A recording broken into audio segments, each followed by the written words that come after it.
যে কোনো মিউজিশিয়ান যারা নতুন শেখা শুরু করে তাদের বোধহয় অনেক, ধরো তোমার ফ্যামিলিতে একটা লিনিয়েজ ছিল, কিন্তু ধরো ফ্যামিলি লিনিয়েজ নেই কারো, সে মিউজিক করতে চাইছে, মানে ফার্স্ট পার্সন হিসেবে মা বাবার সবচেয়ে আগের চিন্তাটা হলো না খেতে পেয়ে মারা যাবে। কালকে পণ্ডিত স্বপন চৌধুরীও এই কথাটাই বলছিলেন যে আমি যখন মিউজিক করছি তখন আমাদের বাড়িতে মিটিং হয়েছিল যে মিউজিকটা এত সিরিয়াসলি এরকমভাবে করলে হবে না,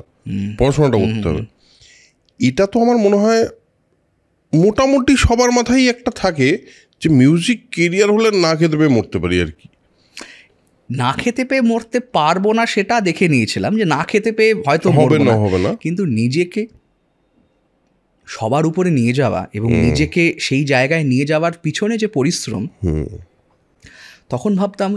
কেন করব, যখন আমি একটা নিজের একটা কোম্পানি করে নিজের এত কিছু করে অনেক বেশি আরামে লাইফস্টাইল আমি নিজের পছন্দের মতো করব, সেটা একটা